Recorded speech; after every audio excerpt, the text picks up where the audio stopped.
In the latest chapter of One Piece 1156, we have a shit ton of new information. And hear me out, guys, because this video is about to give out a lot of information. And basically, it's going to be talking about idols, the idols of One Piece, and basically the legends before the idols that we have today, like, you know, the Straw Hats and all of that. So before, back in the day, we understand that the idols were Rock D. Chebek, Goldie Roger, and Garp, in a way. And from here, from the first page, we are actually talking about a pirate crew called the Kuja Pirates. And basically, it's just a crew made out of women. And in here, in the Great Pirate Era, you can clearly see that the Kuja Pirates are actually going against some Marines, and they're fighting some people, and they're basically living their best life, you know, in a way. But at the same time, in the second page, we can see who the captain of the Kuja Pirates was back in the day. And in here, you can clearly see that it's somebody called the Empress of Amazon Lily, captain of the Kuja Pirates, Gloriosa, which is also the future Elder Neon, which is that little lady that we all know and that we all love. Personally, I love Elder Neon. But you can clearly see that from her figure and all of that, she was beautiful, and she looked a little bit like Boa Hancock in a way. And she was the captain, and everybody on her cruise ship was, of course, in love with how magnificent she used to look like.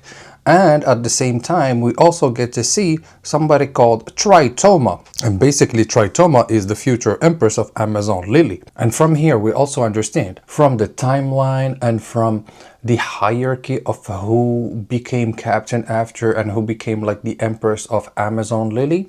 And from all the evidences we have throughout the whole One Piece story, we understand that before Boa Hancock was Tritoma, and before Tritoma was Shaki, and before Shaki there was Gloriosa. So you see how it goes, you know. And in here, basically, Tritoma is coming to Gloriosa to tell her that she just got some new fan letters, and all of those fan letters are basically from people that appreciate her beautiful face or something like that. And at the same time, she tells her, "Yeah, I got a pile here for you," and all of that. But at the same time, Gloriosa turns around and tells Tritoma, "Hey, and how much does Shaki has?" She's like, "Yeah, she's got like 10 times more than you."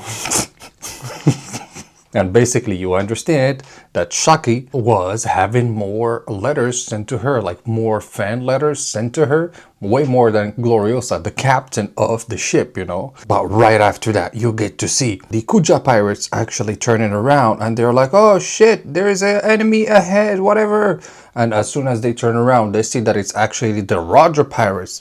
And Roger, he's actually speaking, and he's like, "Yes, this is the day you Kuja Pirates are gonna give us Shaki." And from here, we also understand that everybody was kind of simping for Shaki, because all of the gold pirates, in a way, are actually simping for Shaki, and Goldie Roger included. And from here, you get to see that basically Shaki is coming out of her the place where she was hiding or whatever, and she directly starts to attack people that are simping on her, basically, to the point where she gets Goldie Roger on the ground. And you can also see him wearing his hat, so you understand that this was also back in the day.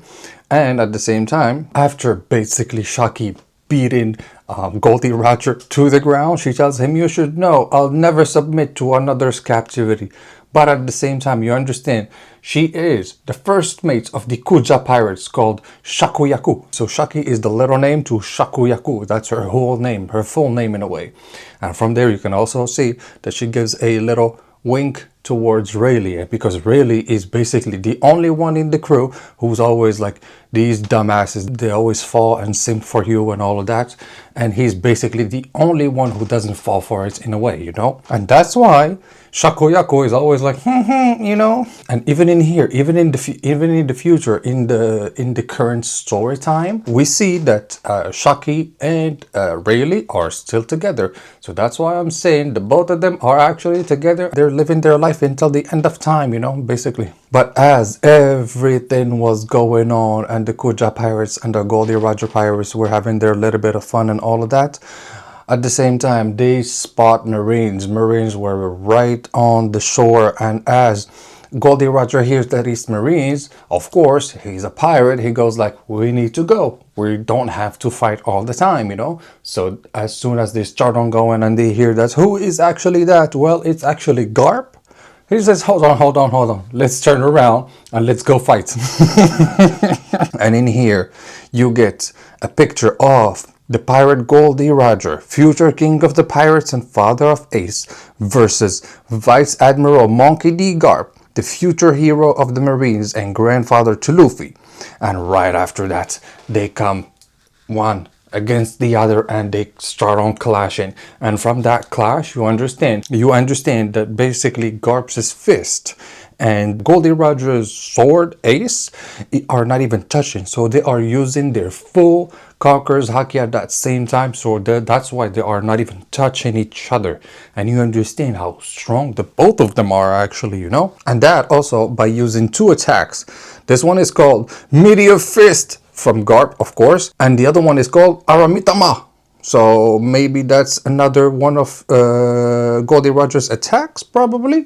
So hopefully we get to see more attacks coming from Goldie Rogers that we can understand how strong he was. Because just like in the latest chapters, I do not understand how Goldie Roger and Garp were still able to win against the pirates and all of his pirates. So let me know down in the comments below what you think about how could they actually defeat Rocks, the Chebek and all of that. And from their fight, from Goldie Roger's fight with Garp again, you understand in here that the Kuja were at the height of their popularity at the time. No one could speak of this era without mentioning their name.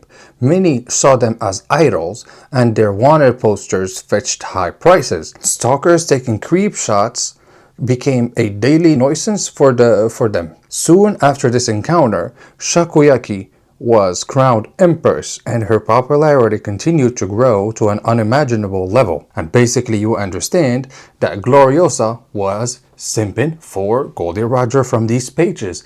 And basically Goldie Roger was like, no, I don't want Gloriosa, I want Shakuyaku, because he was simping on Sakuyaku while Sakuyaku was at the same time simping for Rayleigh. Like, it's a weird, you know, cycle, but hey, at the end, I guess that everybody found what they were looking for at the end, you know, just like Rayleigh and Shaki, you know. And you understand that Gloriosa, that's the moment where she was basically in love with Goldie Roger, and since she could not complete or fulfill that love, she had that same sickness that Boa had back in the day.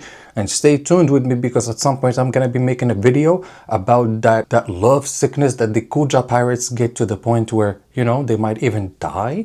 Well, Gloriosa went through that, and that's why we already know that Gloriosa, from some informations here and there, we already know that she was with the Rocks pirates. So I'm guessing that after this, she actually went and joined the Rocks pirates, maybe to go against Goldie Roger or something like that at some point, you know. And from there, Shaki actually became the new empress and the new captain and all of that.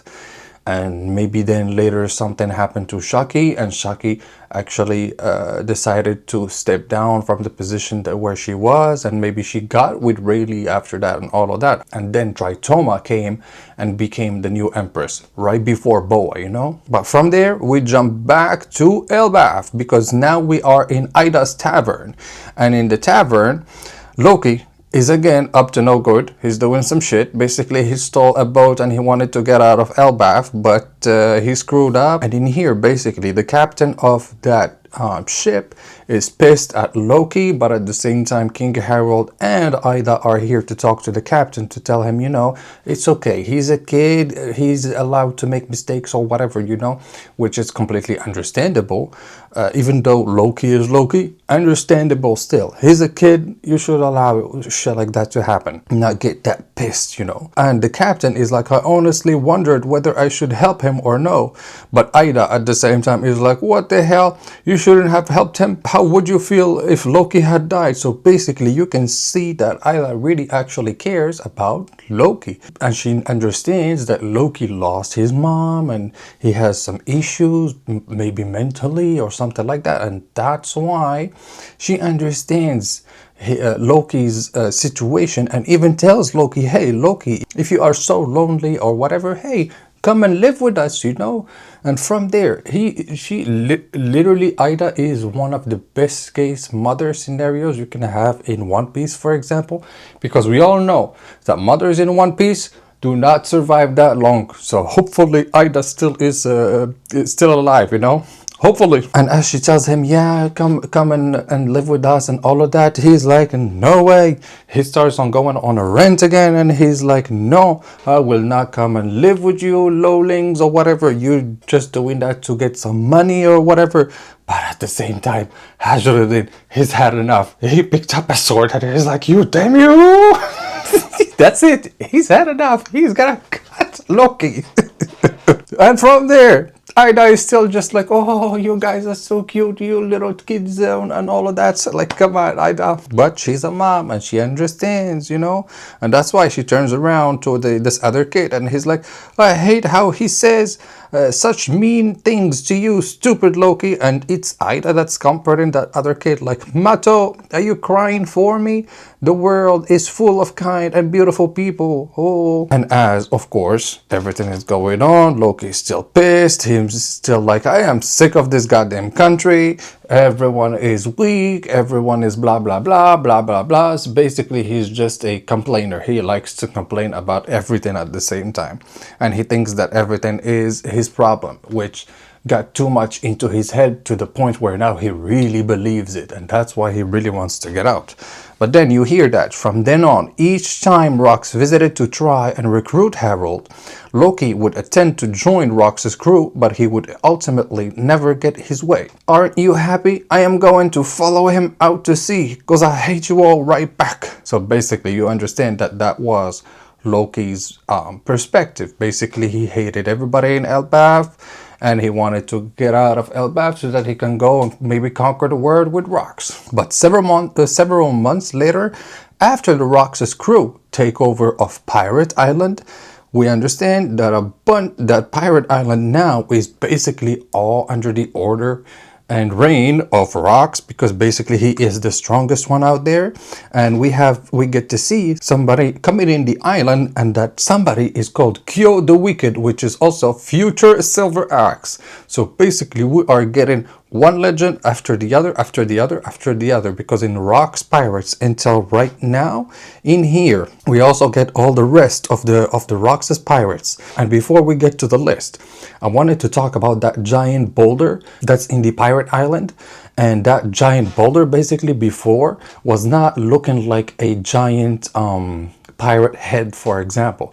It did not have no eyes, no mouth, no nothing, you know.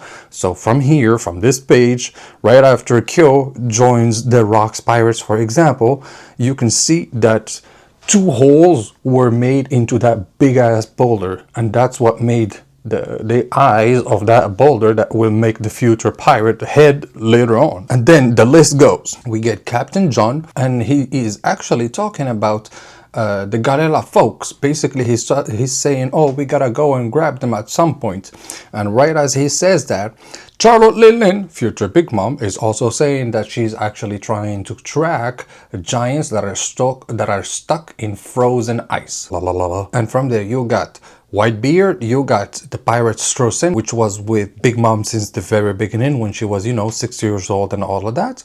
And he's saying exactly there's no way to bring them back. So we understand that that the Roxas pirates are looking for the Galila pirates, those giant pirates that are stuck in ice, in Punk Hazard, basically. And they're trying for a way to maybe revive them. And here we have somebody else called Pirate Marble, which is a catfish fisherman. He's saying even if they did come back to life, they'd have no reason to listen to you. And then Pirate Kaido, which is future king of the beast, says, can't we just use our strength to force them to obey? We can do the same thing to that Harold guy too. But at the same time, Rox gets pissed and he says, that's why we need Harold. He's the current king of Elbaf. And he literally comes to Kaido and he kicks him in his face, And he tells him, yeah, that's off limit. No touching King Harold, because he's a friend of mine. So it's just fascinating to see how he makes friends with King Harold, and then he will slash his son Loki. It's kind of a weird relationship to have, you know? And at the same time, Rox is saying that he needs 2 devil fruits to actually have a shot on winning against him. Those 2 devil fruits, I don't know per se what they could be. For example, he's saying that one of them is only going to reveal its true power when King Harold is gonna eat it, for example. So we understand that when an ancient giant actually eats that devil fruit, that's when that devil fruit actually reveals the whole potential of that devil fruit. And then when it comes to the second one, I totally believe it's the Yami Yami no Mi, the darkness fruit, the one that his son Blackbeard now has. So from that perspective, let me know down in the comments below, what do you guys think about which 2 devil fruits are gonna be the essential devil fruits to win this war or whatever. And let me know down in the comments below, what do you think about this whole chapter, because we got a shit ton of information and I don't know where to start with. So you guys let me know down in the comments below, what do you think about this chapter, and we'll see you in the next one. Peace.